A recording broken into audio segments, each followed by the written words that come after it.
Assalamualaikum warahmatullahi wabarakatuh. Waalaikumsalam warahmatullahi wabarakatuh. Alhamdulillah, wassalatu wassalamu ala rasulillah Sayyidina Muhammad ibn Abdillah wa ala alihi wa sahbihi wa man wala wa la hawla wa la quwwata illa billah, amma ba'd. Ikhwani rahimakumullah, alhamdulillah malam hari ini kita masih diberi kesehatan oleh Allah sehingga bisa melaksanakan kelanjutan pengajian kita di Majlis Taklim Ribat Al-Murtadha Al-Islami Singosari Malang dalam rangka membaca kitab Jaga Akidahmu. Mudah-mudahan apa yang kita baca sejak awal Ramadan hingga nanti penutupan pengajian ini insyaallah esok malam, karena sebagaimana kemarin saya sampaikan, esok malam itu penutupan pengajian kita karena hari Sabtu pagi para santri libur sehingga tidak ada yang mengoperasionalkan alat-alat terkait dengan live streaming ini. Agar kita lengkap dalam pembahasannya, walaupun kita ini mungkin sebagian dari kita ada yang belum membayar zakat, karena umumnya zakat khususnya zakat fitrah gitu ya, dibagikan sudah dekat menjelang hari raya Idul Fitri. Namun orang akan melaksanakan zakat khususnya zakat fitrah itu sesungguhnya tidak harus mendekati hari raya Idul Fitri, tapi di awal Ramadan pun sah ya. Misalnya tanggal 2 Ramadan ada orang membayar zakat fitrah, itu sah. Yang penting zakat fitrah adalah zakat berupa makanan pokok yang disalurkan kepada fuqara dan masakin pada saat bulan Ramadan, itu namanya zakat fitrah. Ini qaul yang paling kuat adalah wajib, khususnya mengikuti mazhab Syafi'i, wajib dengan bahan pokok atau bahan makan, yaitu beras, gandum ya, sesuai dengan apa yang setiap hari dia makan. Maka disitulah kewajiban dia membayar zakatnya. Demikian juga kualitas beras, kalau kita bicara beras, bahwa beras yang setiap hari kita makan, seperti itulah kewajiban kita untuk membayar zakat ya. Saya mengikuti pendapat yang hati-hati bahwa beras di dalam ukuran atau berat timbangannya saat membayar zakat itu saya memilih yang 3 kilo.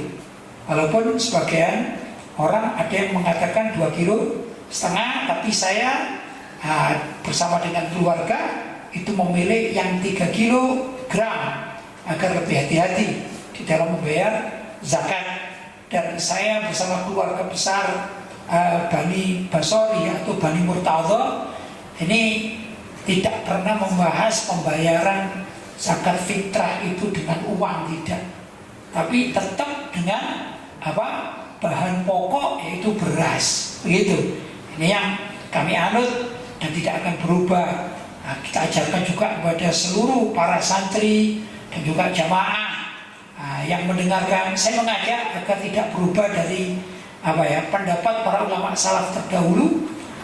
Walaupun ada kadang-kadang sebagian tokoh-tokoh kontemporer mengatakan boleh menggunakan uang, tapi kalau saya bersama keluarga besar Ribat Al-Murtadha dan juga keluarga besar saya ini tidak akan membayar zakat dengan uang, zakat fitrah ya, tidak akan membayar zakat fitrah dengan uang. Kami mewajibkan yaitu membayar zakat fitrah dengan beras, karena kita berada di Indonesia dan di Pulau Jawa yang bahan pokok makanannya adalah beras, begitu. Nah, ada juga di antara kita ini membayar zakat di bulan suci Ramadan, bukan zakat fitrah tapi zakat mal. Zakat mal yaitu zakat perdagangan, zakat penghasilan, zakat emas gitu ya. Itu kan harus haul, satu haul itu adalah 1 tahun. Dimana kita memulai berdagang, maka dihitung dari situ hampir setelah 1 tahun baru kita ini wajib membayar zakat mal, yaitu satu tahun haul. Yang kedua harus ada nisabnya. Nah, nisab dengan hitungan sebagaimana diterangkan dalam kitab-kitab fikih. Nah, begitu ya. Nah, sebagian masyarakat yang mempunyai tanggungan zakat, walaupun misalnya kalau dihitung-hitung zakatnya itu satu haulnya itu jatuh di bulan haji misalnya, ya.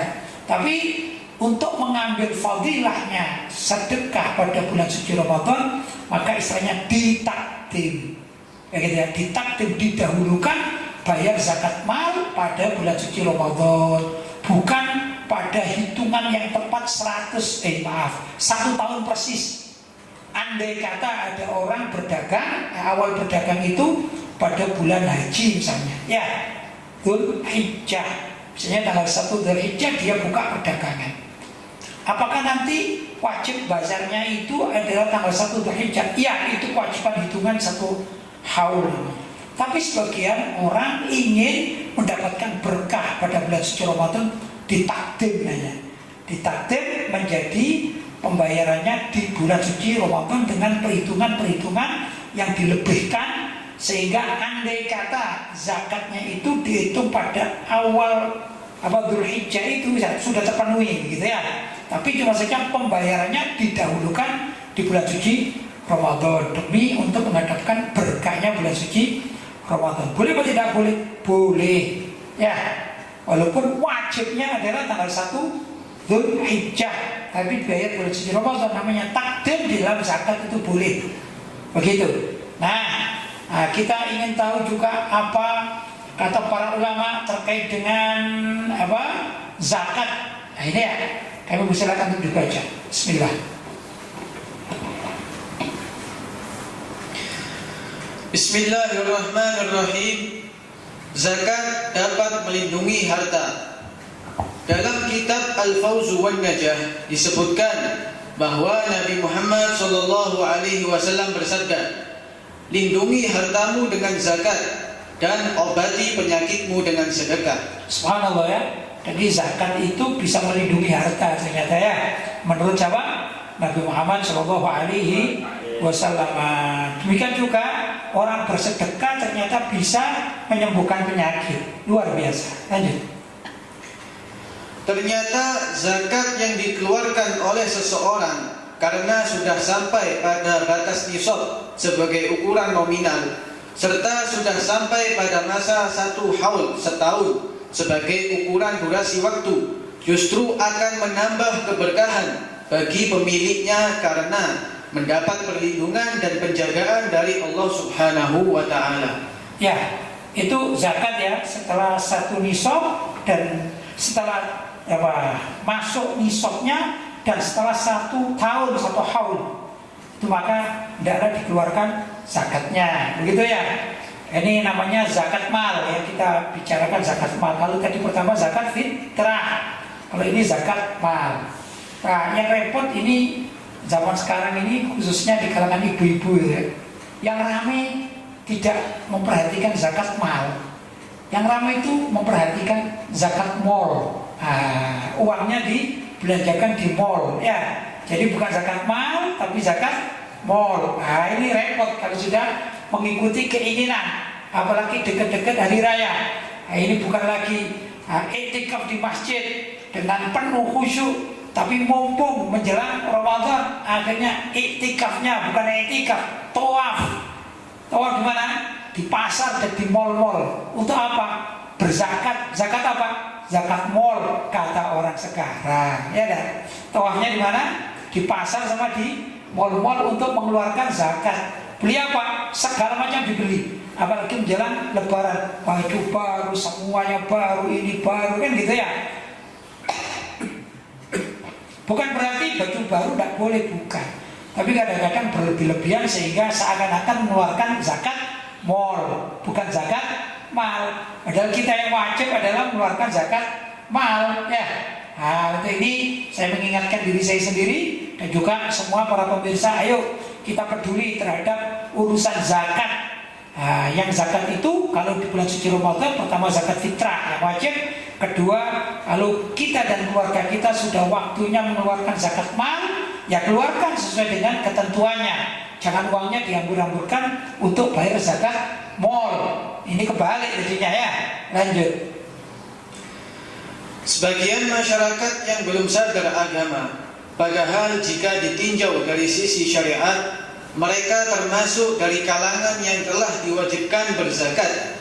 Semisal para pedagang dengan berbagai jenis dagangannya, petani dengan segala jenis pertanian yang dikembangkannya, peternak dengan berbagai jenis hewan peliharaan, pemegang saham industri, pengembang usaha emas, dan berbagai jenis usaha lainnya yang sejatinya wajib dikeluarkan zakat bagi hartanya.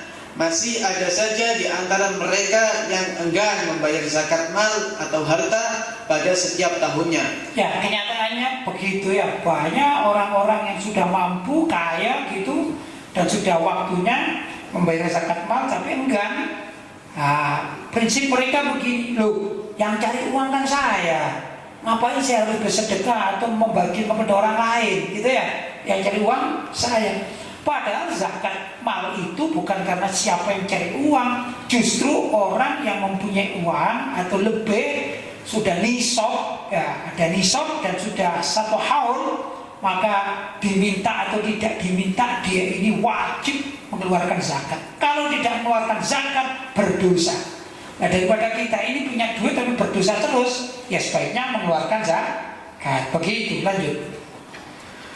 Bahkan untuk mengeluarkan sedekah sunnah pun masih banyak yang tampak enggan serta lebih senang menghindar. Padahal Nabi Muhammad SAW telah menerangkan dengan jelas tentang rahasia di balik giat membayar zakat maupun bersedekah, sebagaimana disebutkan dalam hadis di atas. Ya, hadis Nabi banyak terkait dengan zakat, terkait dengan sedekah juga. Banyak yang manfaatnya ini luar biasa bagi orang yang tidak segan bersedekah, begitu ya. Kalau zakat kan sudah ada ketentuannya, ada nisabnya, ada haulnya. Kalau sedekah sunnah, kapanpun bisa dikerjakan. Nominalnya berapa saja bisa salurkan, tidak harus nominal besar. Syukur-syukur orang itu bersedekah dengan nominal yang besar itu luar biasa ya kan. Sedangkan di kalangan fuqara masakin masih banyak yang membutuhkannya. Tapi kadang-kadang enggan mengeluarkan sedekah, apalagi zakat yang sudah ditentukan. Nah, ini menyebabkan orang ini tidak mau membayar zakat atau tidak mau bersedekah. Sayang sekali. Padahal harta yang disedekahkan itu akan diberi tambahan keberkahan oleh Allah Subhanahu wa taala. Lanjut. Disebutkan dalam suatu riwayat, ada seorang Nasrani yang mendengar sabda beliau Shallallahu Alaihi Wasallam tersebut, maka ia sengaja mengeluarkan zakat hartanya, seraya berkata, jika ucapan Muhammad itu memang benar, pasti hartaku yang ada di kawan daganganku akan terlindungi. Padahal ketika itu kawan dagangnya sedang pergi berdagang ke tempat yang sangat jauh, yaitu ke Mesir. Jika ucapannya itu benar, aku akan masuk Islam dan beriman kepada Muhammad. Tetapi jika ucapannya salah, maka aku akan membunuhnya. Nah, itu zaman dahulu kala ya. Jadi ada orang Nasrani yang berdagang, berkongsi dengan orang lain. Dia menyerahkan uangnya dan menyerahkan barang dagangannya kepada sang teman. Saat itu sang teman ini berangkat untuk niaga berdagang. Memang orang dulu begitu, dagangnya jauh-jauh, naik onta gitu ya, ada yang bawa kuda gitu ya, sampai ke lain negara, di negeri Mesir. Nah, negeri Mesir itu ya cukupan jauh ya, kalau dari Makkah Al-Mukarramah atau dari Madinah Al-Munawwarah cukup jauh ya. Mungkin barangkali kalau kita di Jawa ini, kita bicara Mesir di sana itu sama dengan kita bicara Malaysia gitu ya. Jadi negara tetangga. Kemudian tatkala si Nasrani ini mendengar Rasulullah SAW menerangkan tentang fadilah bersedekah, maka akan dijaga keberkahannya orang yang harta orang yang bersedekah, ya, diberi berlipat ganda penjagaan dan segala macam. Si Nasrani ini berpikir juga, apa benar ya Muhammad ini nabinya orang Islam ini yang dikatakan benar nggak? Kalau memang dikatakan benar, kalau aku bersedekah maka barang daganganku yang dibawa oleh teman, kan kongsi ya, sirka atau kerjasama ya, pasti akan aman gitu. Padahal perjalanan jauh, gitu ya. Alhamdulillah pada akhirnya orang ini dan mengancam lagi. Sebelum dia bersedekah dia ngancam. Kalau pertama gini, dia mengatakan kalau benar barang daganganku itu aman dan berlebihan, aku akan masuk Islam. Tapi awas, kalau sampai aku bersedekah dan daganganku tambah habis, akan aku bunuh Muhammad ini. Itu kata si Nasrani. Ya, begitulah, lanjut. Suatu hari ia mendapat surat dari kawan dagangnya itu bahwa barang dagangan dan hartanya dirampok orang. Maka orang Nasrani itu keluar dengan pedang terhunus untuk mencari dan akan membunuh Nabi Muhammad SAW. Ya, itu kan tidak direncanakan ya. Namanya juga orang perjalanan jauh. Kawannya ini dirampok, begitu. Kawannya dirampok. Akhirnya si Nasrani gini, wah ini Muhammad gak bener ini ucapannya. Aku pergi tempat dia ini, akan aku bunuh dia. Maka dihunuskan pedangnya, datang mencari Nabi Muhammad SAW di kota Madinah tentunya. Lanjut. Tetapi di tengah perjalanannya tersebut, ternyata datanglah surat susulan dari kawan dagangnya itu yang mengatakan bahwa semua dagangannya dan hartanya dalam keadaan selamat. Ya, tadi kan dengar bahwa temannya itu dirampok. Tapi subhanallah, tatkala si Nasrani ini mendatangi Rasulullah SAW dalam perjalanan, ternyata dia dapat surat susulan. Surat susulan yang mengatakan, ternyata barang dagangan kita, kata kawannya itu ya, ini selamat ternyata. Begitu. Jadi nggak jadi dirampok. Lanjut. Maka orang Nasrani itu datang kepada Nabi Muhammad SAW dan berkata, wahai Muhammad, sungguh ucapanmu adalah benar. Ketika ia ditawari masuk Islam, maka ia segera masuk Islam dan keislamannya sangat baik. Subhanallah ya. Jadi berkat kebenaran sabda Nabi Muhammad SAW, maka orang tersebut pada akhirnya menyatakan masuk Islam. Ini tiada lain riwayat ya yang bisa kita adopsi. Dalam riwayat ini adalah ada nilai yang tersembunyi atau rahasia dalam masalah ini adalah orang yang senang bersedekah maka hartanya akan dijaga oleh Allah SWT. Bisa juga dilipat gandakan ya. Kalau pengalaman hidup, pengalaman banyak tentu dari kalangan kita ini ada yang punya pengalaman itu bersedekah. Bahkan kadang-kadang orang bersedekah diganti 10 kali lipat. Saya pernah suatu saat ini ada riwayat, bukan riwayat, saya kejadian pribadi ini ya. Suatu saat saya dengan keluarga pergi, gitu ya. Kemudian di tengah jalan saya dengan istri itu melihat ini arah ke timur daerah Banyuwangi sana.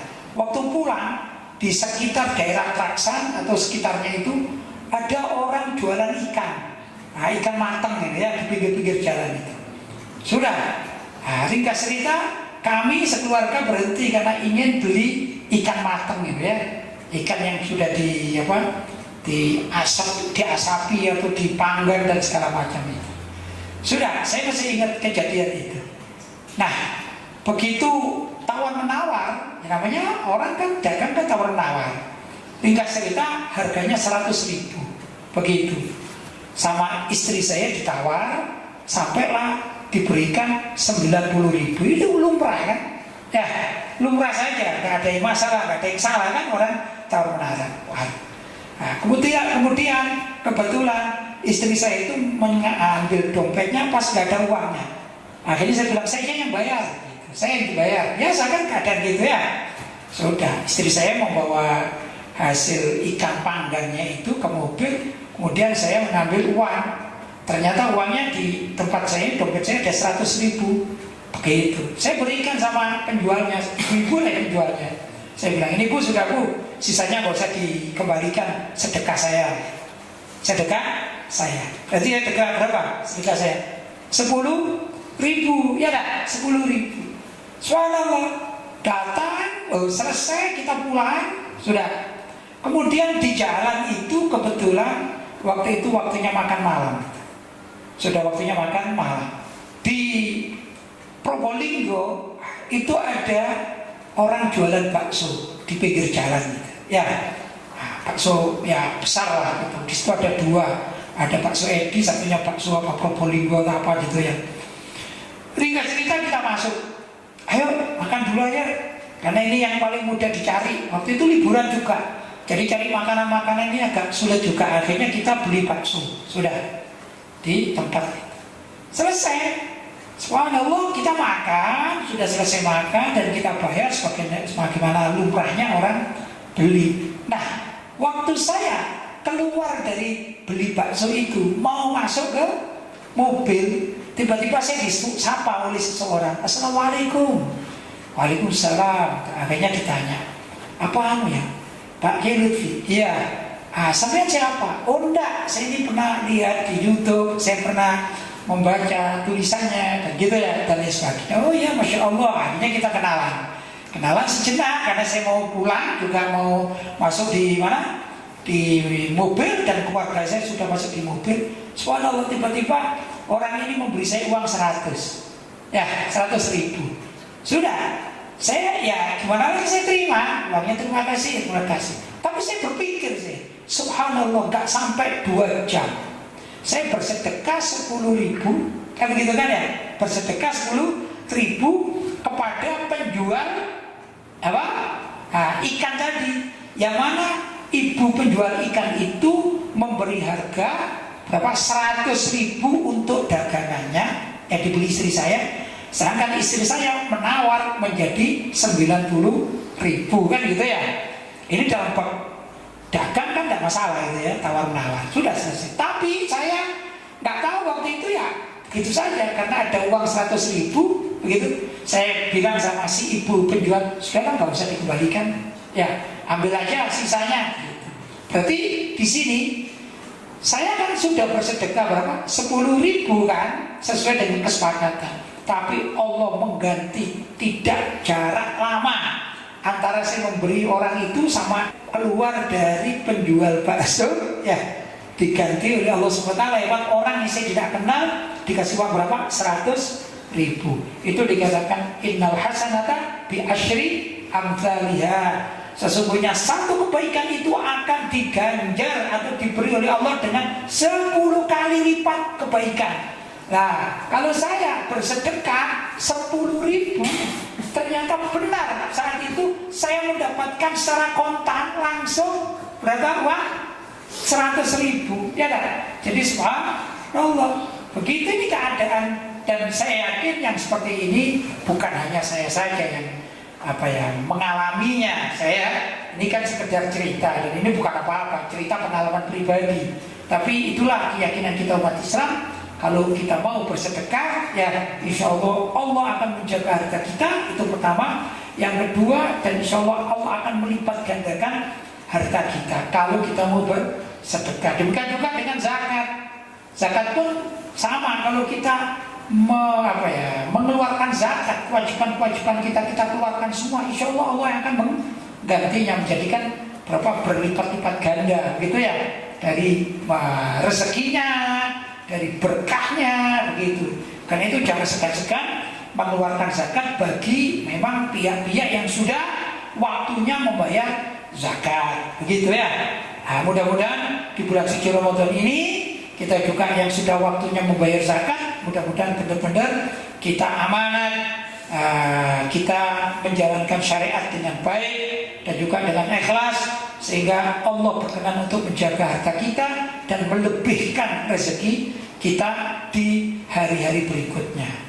Begitu kurang lebih ya. Masih ada? Sudah. Alhamdulillah. Satu artikel hari ini kita membahas tentang zakat Mudah-mudahan besok, nah besok itu penutupan ya, penutupan sementara pengajian kita di pesantren Ribat Al-Murtadha. Nah, besok kita cari tema tentang masalah Lebaran. Walaupun belum Lebaran, tapi yang namanya mengaji di bulan suci Ramadan kan gitu kan ya, juga menunggu ibarat-ibarat tentang Lebaran. Itu yang lumayan bisa kita kaji bersama ya. Besok cari, walaupun tidak tidak runtut karena kita nukil dari buku ini tidak runtut begitu ya. Karena kalau dibaca dari awal sampai akhir pasti lebih dari 2 bulan barangkali begitu.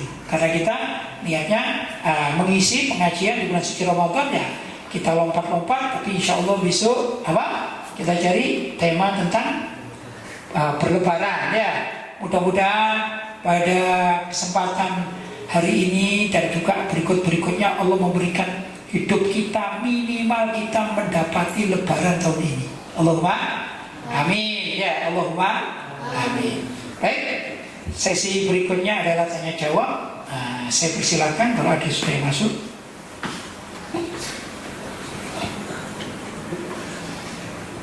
Alhamdulillah Pak Kiai, pertanyaan sudah sampai kepada kami. Langsung saja saya bacakan pertanyaan tersebut. Assalamualaikum warahmatullahi wabarakatuh. Waalaikumsalam warahmatullahi wabarakatuh. Pak Kiai, bagaimana hukumnya nikah dalam keadaan haid?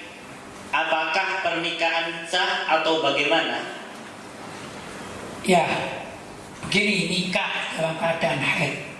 Kalau firaq, itu firaq atau cerai dalam keadaan haid namanya cerai talak bid'i atau bid'ah. Tak boleh ya. Sebaiknya kalau naudzubillah ya, kalau ada orang cerai itu jangan dalam keadaan haid, gitu ya. Tapi kalau nikah, sebagian masyarakat justru menganjurkan wanitanya itu dalam keadaan haid. Tapi biasanya begini, ada kelompok di kalangan sebagian masyarakat itu ya, itu kan seorang wanita sudah bisa diketahui pada umumnya berapa hari haidnya itu. Yang saya tahu itu rata-rata adalah seminggu gitu. Rata-rata seminggu. Anggap saja lah 7 hari gitu ya. Kalau saya hitung 7 hari itu mulai tanggal 1 berarti 1, 2, 3, 4, 5, 6, 7, kemudian 8-nya suci gitu ya. Nah, sebagian masyarakat memilih, ini wali-walinya itu memilih mengakadkan putrinya dalam keadaan haid, misalnya pada hari ke-6. Jadi, kalau hitungan haidnya itu sampai hari ke-7, ya, maka pada hari ke-6 itu diakadkan. Begitu. Apa alasannya? Kok bukan waktu suci? Sudah ya? Alasannya begini, yang namanya merias, apa merias ini? Rias kemanten, make up dan segala macam, paham ya? Itu kan sulit kalau dihapus untuk waktunya sholat. Maka sebaiknya dirias itu dalam keadaan haid, sehingga walaupun dia dirias, gitu ya, dengan berbagai macam make up ini, tidak perlu mandi, tidak perlu wudhu, karena dalam keadaan haid. Gitu ya, itu keistimewaannya. Sudah, tapi jangan di awal haid, jangan di awal hari haid. Misalnya biasanya tanggal 1 sampai tanggal 7, ambil saja tanggal 6-nya gitu ya, tanggal 6. Maka tanggal 6 itu tak kira dia dirias, dia sempurna dirias, tidak mengganggu periasnya bagi si wanita. Soalnya nggak sholat kan, nggak wajib sholat, ya bebas saja. Mau sehari semalam dirias nggak masalah, dia dalam keadaan haid. Udah ya, udah. Begitu diakad besok hari ini ya. Besok hari dia haid terakhir misalnya. Itu masih banyak tamu-tamu biasanya ya, ada aja tamu dan ini atau mungkin dalam keadaan capek gitu ya. Sudah, tapi hitungannya hari ke-7-nya ini hari terakhir. Sudah, baru hari ke-8-nya dia suci dan dia mandi, dibersihkan segala macam. Paham? Sudah tidak punya tanggungan sholat yang dirias tadi.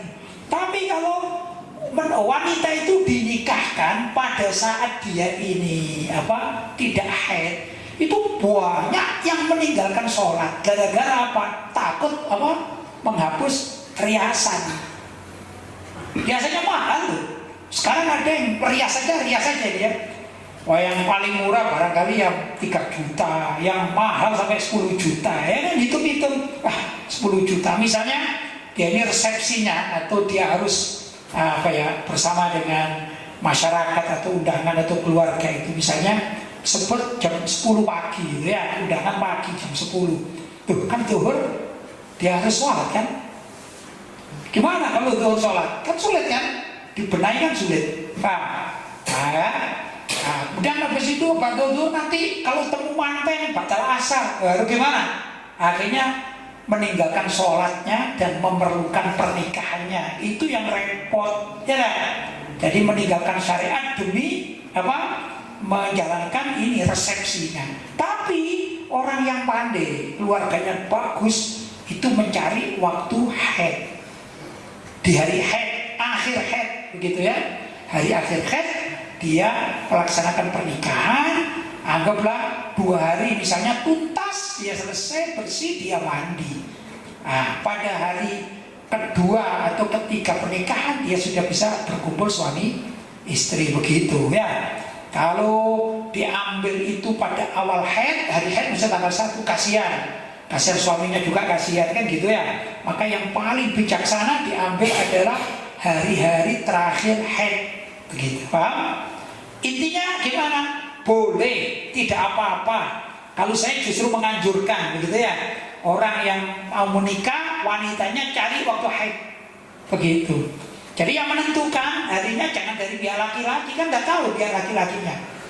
Yang mengajukan adalah pihak perempuan, dan wali nikahnya atau keluarganya harus harus pandai dan bertanya. Nah, kamu haidnya tanggal berapa sampai tanggal berapa biasanya gitu ya.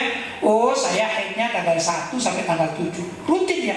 Ya rutinan saya seperti itu. Maka wali bisa menentukan, ayo nanti kita sampaikan pada calon mertuamu sana, keluarga sana ya, bahwa pernikahannya adalah tanggal 6. Tanggal 6 kau dalam keadaan haid, tanggal 7 masih haid, tanggal 8 kau sudah suci. Nah ini tanggal 7-nya kamu bisa istirahat dan segala macam ya.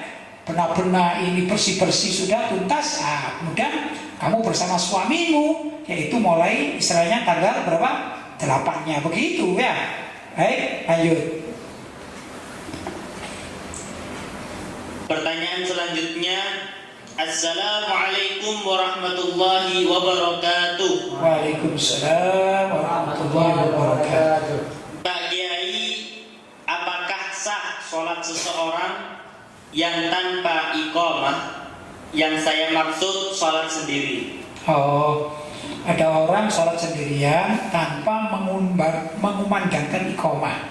Sah saja ya. Tanpa azan, tanpa iqamah sah. Tapi tidak afdol. Tidak afdol. Sesungguhnya kalau kepingin afdol, walaupun sholat sendiri ya, orang laki-laki tadi ya, orang laki-laki sholat sendiri, sebaiknya dia tetap aja pakai azan kalau bisa ya, dan qomat kalau memang kepingin tambah afdol. Jadi masalah azan dan qomat itu atau iqamat itu karena afdol atau tidak afdol ya. Afdol itu lebih utama, lebih baik, bukan berarti batal atau sah, tidak ya. Tapi lebih baik orang itu pakai azan, pakai iqamat walaupun sholat sendirian, begitu. Lah, menyebutkan lafaz-lafaz azan, Allahu Akbar,